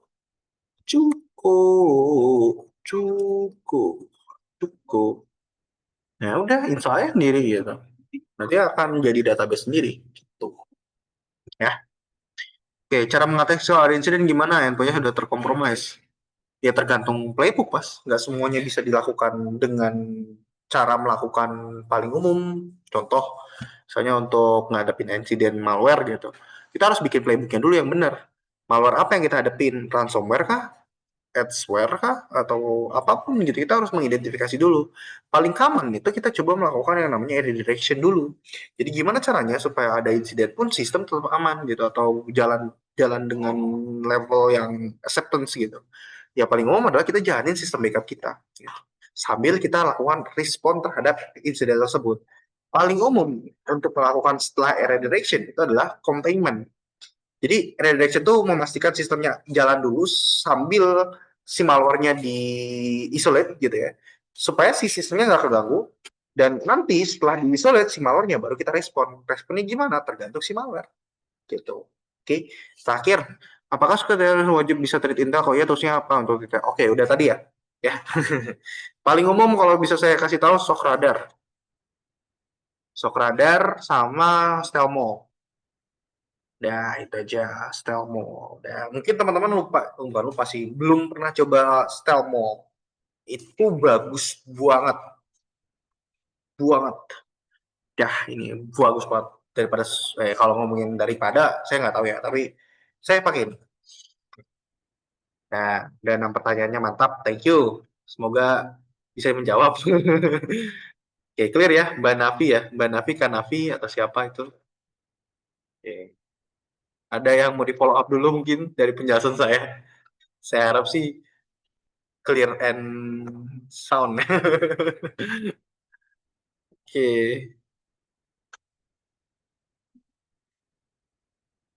Pak, boleh lihat di tab virus total maksudnya?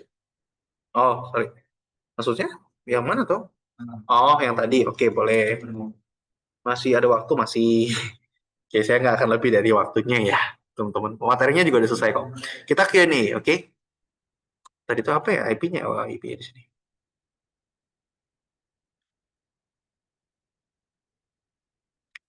Oke. Oh, apa tuh? Yang mana tuh? Mas Bintang. Eh, security blockchain tuh yang mana? Udah. Kenapa? Berarti kalau tools sebagai CRS bakal sudah ada tools yang dijelasin itu. Berarti kalau kerja sebagai CRS bakal sudah ada tools yang sudah. Iya, minimal tuh tahu tools yang tadi. Minimal loh. Kenapa minimal? Karena setiap perusahaan, apalagi berbeda sektoral, itu punya tools yang masing-masing, dan ya mostly toolsnya sama-sama aja, cuman ya beda sektor aja, dan itu yang membuat kita susah diserap sebenarnya ya, karena kita mikir bahwa semuanya general, maksudnya ya kita belajar kayak cyber security di kuliah, kayak gini dosennya menerangkan virus total gitu, berarti semua orang pakai virus total. Nggak gitu. Virus total tuh sebagian kecil dari tools yang ada dipakai untuk membuktikan bahwa itu adalah malware di setiap enterprise, di setiap sektor, sorry, not enterprise, sektor kayak misalnya fintech, industrial, itu punya toolsnya masing-masing yang memang sama kayak virus total, cuman lebih spesifik gitu. Apakah harus memberikan saran perbaikan ke developer? Kalau iya, bagaimana caranya? Iya dong. Iya dong. Gimana caranya ngomong? Tapi maksud saya adalah ya tadi gitu, sekelas lembaga aja nggak bisa komunikasi dengan bagus, atau mungkin bukan bagus sih, saya nggak tahu ya karena saya bukan orang lembaga atau pemerintah, tapi belum bisa kerjasama dengan baik dan impactnya adalah ke nasional kita. Kalau teman-teman nggak bisa bekerja sama dengan tim developer atau tim yang lain, ya juga sama nggak bisa nge-security system. Kalau Mas Hanif nanya kayak gitu, saya juga nggak tahu gimana caranya, karena yang harus dilakukan ya timnya itu lagi gitu. Kadang level manajemen yang harus melakukan itu. Pilihannya cuma satu sih, kalau udah kayak gitu. Berarti kan udah lama kan? Ya kalau saya pribadi, mungkin jahatnya adalah saya akan bikin tim ulang. Karena kalau udah kerja based on silos, sendiri-sendiri, ya nggak bisa diapa-apain lagi.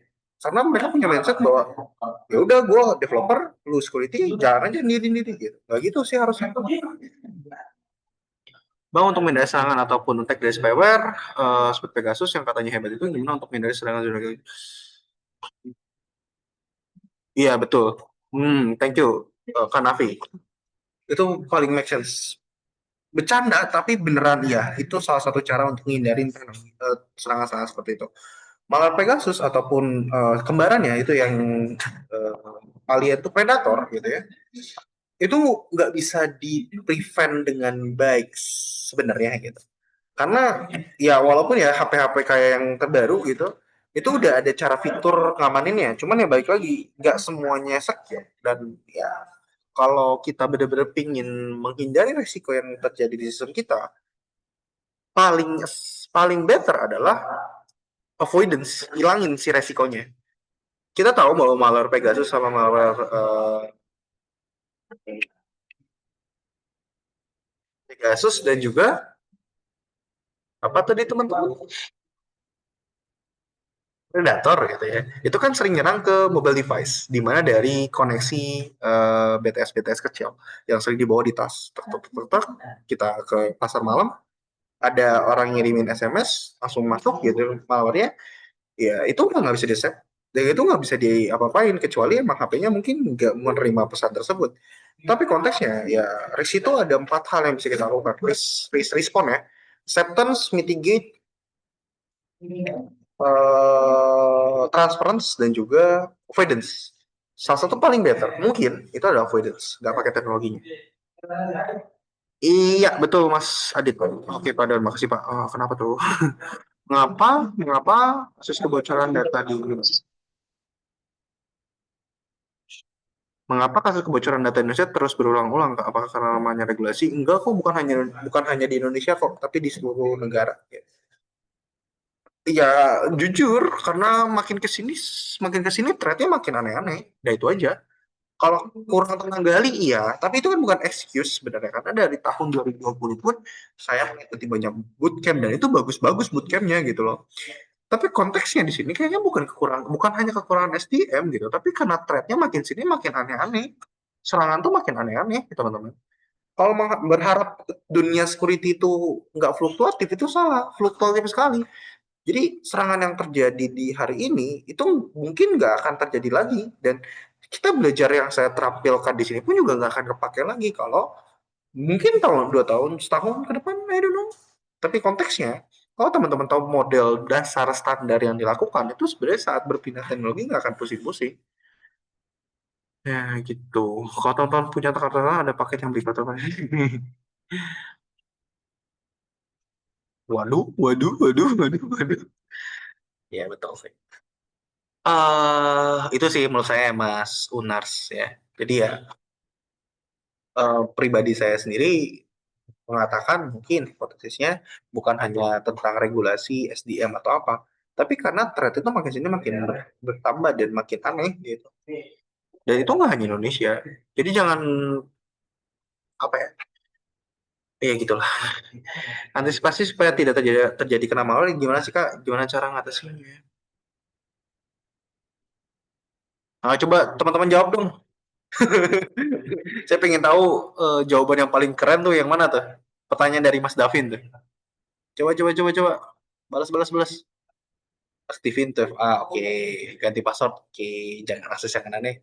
Yang aneh-aneh. Menurut Mas Indra sama Mas Davin kayaknya beda sih. Coba jawab lagi. Cukup sih. Gak usah klik-klik. Oke.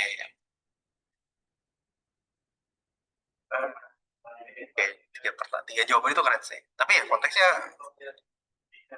ngalor tuh pasti ada. Jujur aja. Nih, kalau nonton di HP, ya nonton di HP gitu ya. Nonton di HP, saya yakin ada malwarenya. Malwarenya namanya adware. Adware itu apa? Aplikasi yang nggak kita install, tapi tiba-tiba ada quote and quote atau sama dengan bloatware. Jadi saat kita beli HP gitu ya, saat kita beli HP kayak gini gitu, itu selalu ada malwarenya sebenarnya, secara tidak sadar gitu. Jadi ya gitu. Jadi kalau ditanya nggak kena malware tuh susah. Pas kita beli something pun juga udah ada malware-nya. Gitu. Pasang firewall, nggak klik iklan, itu benar juga. Oke.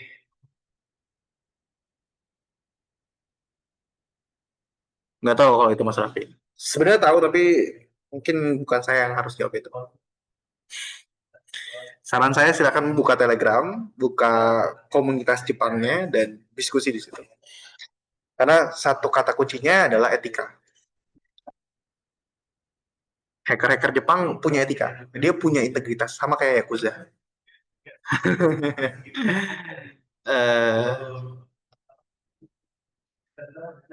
Tapi nggak tahu lah, saya juga nggak terlalu dalam banget. Ini mungkin hipotesis saya aja, saya cuma ngobrol aja. Ya. Oke, kayaknya cukup gak sih? Udah malam juga guys. Ya ada pertanyaan-pertanyaan keren-keren semua. Saya nggak bisa jawab semua. Ini saya. Bang, di tempat kerja saya menggunakan OpenVPN untuk akses aplikasi jika dipakai bersama untuk browsing dan lain berpengaruh nggak sih? Maksudnya? Pasti berpengaruh. Konteks berpengaruh di sini tuh apa ya? Saya juga nggak tahu. Oke, mungkin cukup ya. Mas connect LinkedIn boleh, boleh. Silakan, silakan, silakan. Apa? Saya gimana nih? Wah, enggak. Thank you. Saya juga mau tidur. Saya mungkin kirimin aja. Kirim link aja ya. Enggak, saya belum tidur. Nggak bisa, nggak bisa. Nah, itu aja. Silakan, silakan. Oke, mungkin boleh. Silakan, silakan. Thank you, thank you. Aku udah puas tenaga kamu sih TTS. Mungkin teman-teman ngerasa kayak saya sales ya, tapi enggak, jujur saya nggak sales. Saya cuma ingin mempromosikan ITTS. Konteksnya di sini adalah saya mahasiswa, saya senang dengan ITTS. Tapi ya, orang-orangnya banyak, networkingnya keren. Oke, ya mungkin cukup lah bagi saya. Thank you. Nabila mungkin bisa diambil alih. Thank you semuanya. Oke, Mbak Nabila masih di sini nggak? Guys, mic-nya belum diaktifin, Mbak, atau saya nggak tahu tuh. Makin malam makin gila ini. Ya, nggak bisa, Pak. Saya nggak bisa, Pak.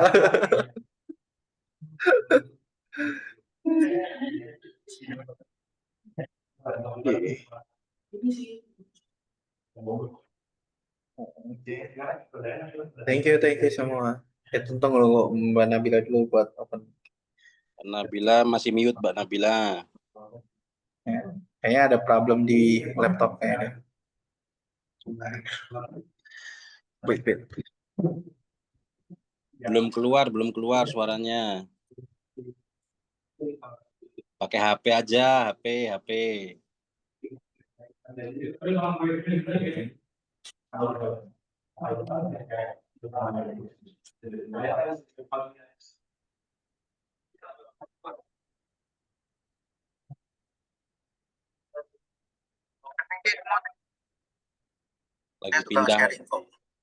Lagi pindah HP itu kayaknya. Betul. Kita tunggu dulu sambil ya bolehlah ada yang diskusikan lagi mungkin selaku teman-teman. Belajar school itu seru kan? Seru nggak sih? Gitu.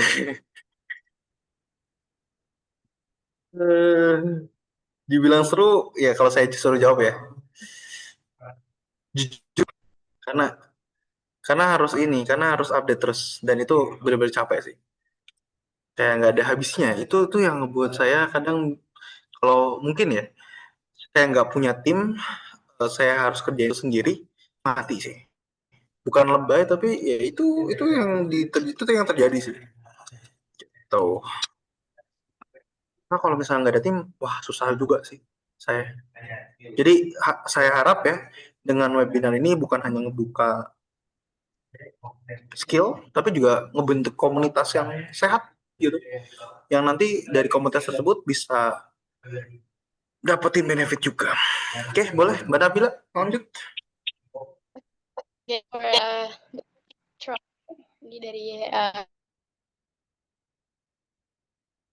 jadi buat teman-teman tadi yang aku lihat ya itu like really amazing karena tadi sampai mungkin Mas Adit sendiri ngap nggak untuk saking aktifnya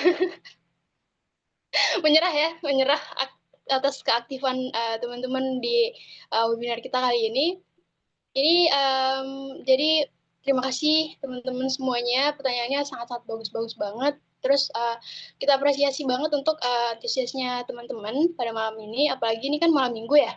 Ini kan biasanya orang-orang sibuk keluar nih, tapi ini banyak banget yang milih buat ikut webinar kita. Nggak milih Mbak, emang jomblo aja. Oh emang jomblo aja, oh iya ding.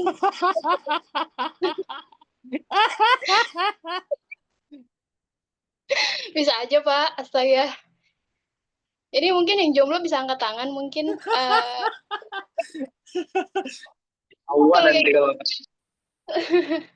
Oke, so mungkin terima kasih juga Pak Agung dari tadi udah aktif banget ini.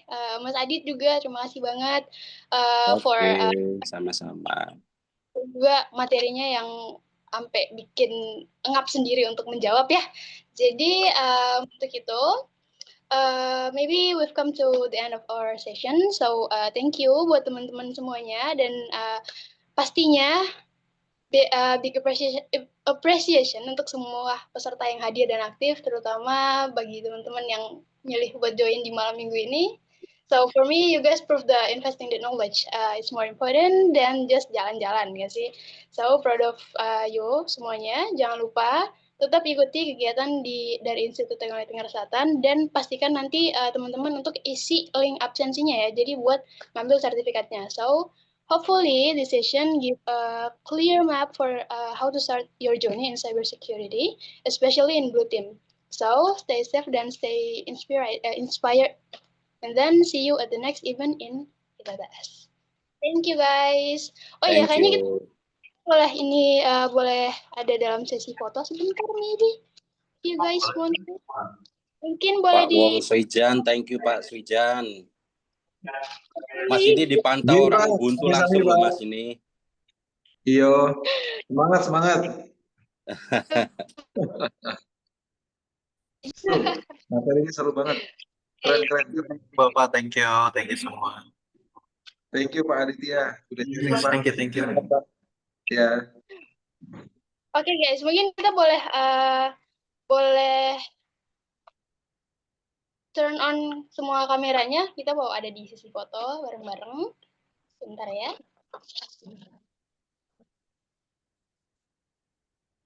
Oh my God. Oke, 1, 2, 3.